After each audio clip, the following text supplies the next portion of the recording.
नमस्कार, आप देख रहे हैं लाइव सिटीज और मैं हूं आपके साथ शिप्रा झा। बिहार में नई सरकार का गठन हो चुका है। सीएम नीतीश कुमार के साथ साथ कई सारे मंत्रियों ने भी शपथ ग्रहण कर लिया है, लेकिन इस बार बड़ा उलटफेर देखने को मिला है, खास तौर पर बीजेपी के अंदर। और आप इसको इसी तरीके से समझ सकते हैं कि दो डिप्टी सीएम बनाए गए हैं बीजेपी की ओर से, और वो दोनों ही नए चेहरे हैं। कई सारे पुराने ऐसे दिग्गज बीजेपी के नेता जिनका नाम लिस्ट से हटा दिया गया है। तो आज के इस वीडियो में हम उन्हीं लोगों की बातचीत करेंगे कि वो दिग्गज नेता आखिर कहाँ है। मेरे साथ इस डिस्कशन में शामिल होने के लिए हैं सीनियर जर्नलिस्ट ज्ञानेश्वर। उनसे एक एक करके हर उस बड़े चेहरे के बारे में बातचीत करेंगे।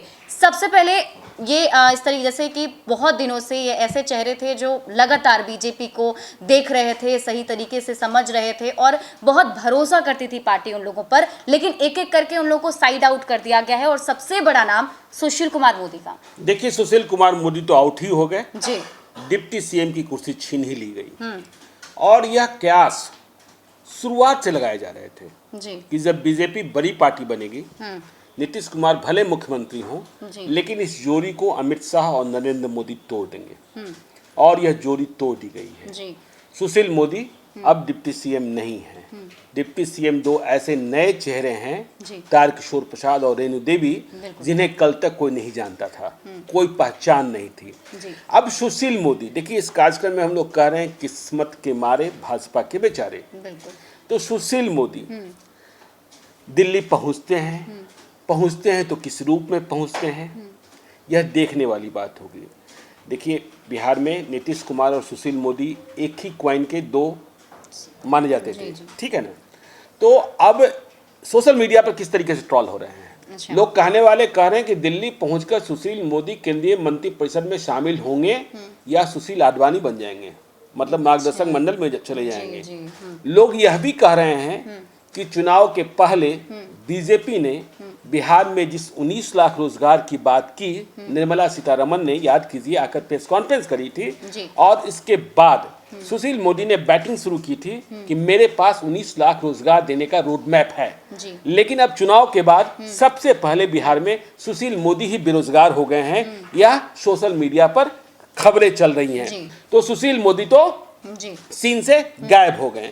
अब आने वाले दिनों में आप यह भी देखेंगे कि पर्चा पोस्टर में भी शायद ही दिखें। जी बिल्कुल। और आगे एक और बड़े नेता हैं जो गया से हैं, प्रेम कुमार, और ये भी मंत्री रह चुके हैं। इस बार क्या कुछ हाल है? नहीं, मंत्री नहीं रह चुके, बहुत भारी भरकम नेता हैं बीजेपी के, और इन्होंने कभी अपने को सुशील मोदी से कमजोर नहीं माना।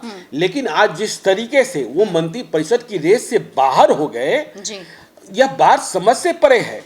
प्रेम कुमार गया से लगातार जीतते हैं और पार्टी के एक चेहरे रहे हैं, सुबह तक कॉन्फिडेंट थे। तारकिशोर प्रसाद और रेणु देवी अपनी वरीयता में तो कुछ है नहीं, केवल ये है ना कि 4 दफे विधायक हैं दोनों।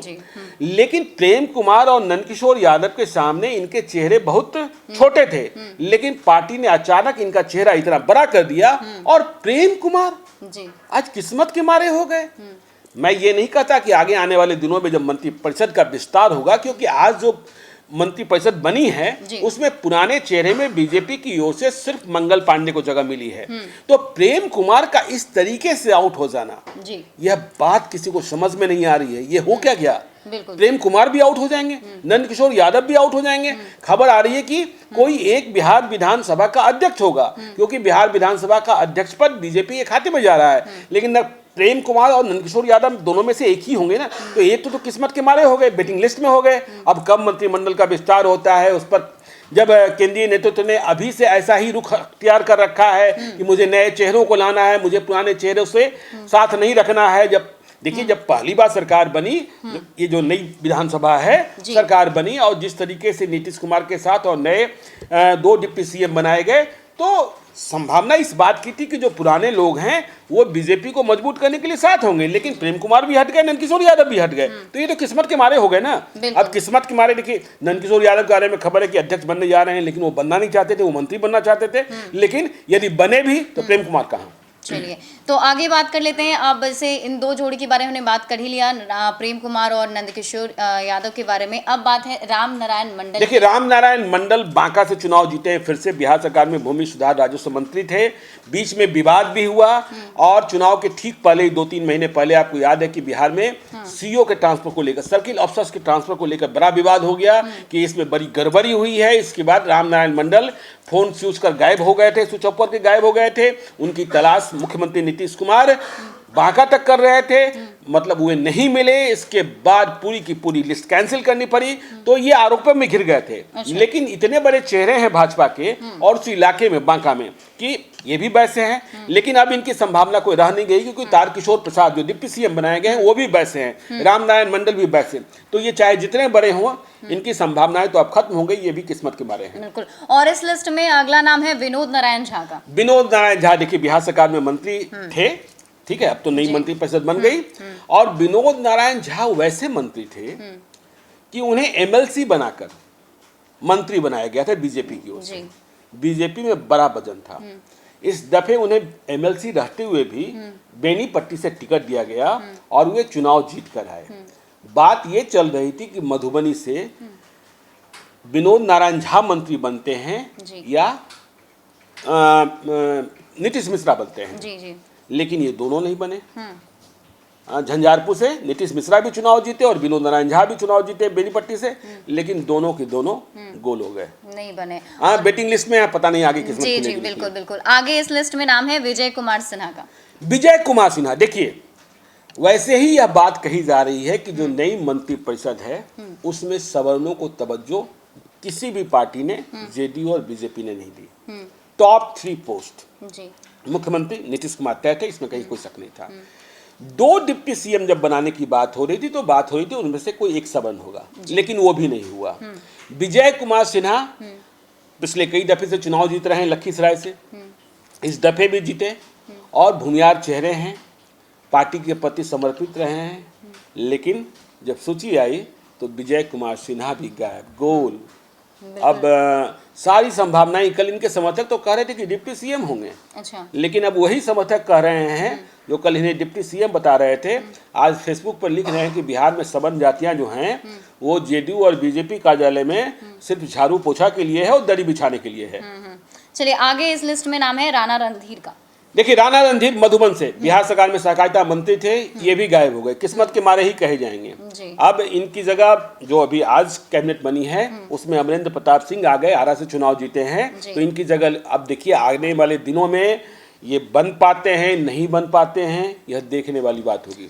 प्रमोद कुमार को लेकर, प्रमोद कुमार देखिए बिहार सरकार में मंत्री थे और राधा मोहन सिंह जो बीजेपी के टॉप लीडर हैं उनका बृहस्पति कहा जाता है ना कि प्रमोद कुमार पर स्टाम्प लगा हुआ राधा मोहन सिंह का। लेकिन राधा मोहन सिंह भी अपने प्रमोद कुमार को मंत्री नहीं बनवा पाए, ये भी लटक गए हैं, किस्मत के ही मारे हैं।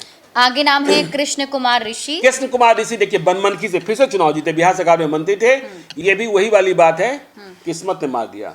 बिल्कुल, किस्मत ने मार दिया, चुनाव जीते लेकिन मंत्री नहीं बने और किस्मत खुल गई है रामप्रीत पासवान की। यदि हम कहें कि दलित समुदाय से बात आई है तो किस्मत खुल गई। वैसे देखिए अभी आने वाले दिनों में, आज तो पहली कैबिनेट बनी है, आने वाले दिनों में मंत्रिमंडल का विस्तार होगा।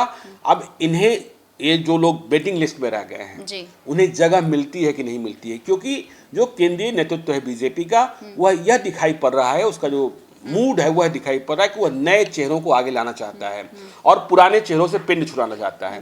लेकिन पुराने चेहरे इस तरीके से पिंड छोड़ देंगे, भीतर से आग धधकी हुई है, लेकिन ये आग कितनी धधकती है और किस स्तर पर जाती है देखने वाली बात होगी। लेकिन आपने जितने बड़े नाम लिए वो सब के सब तो किस्मत के बारे हैं, भाजपा के बेचारे हैं आज के लिए।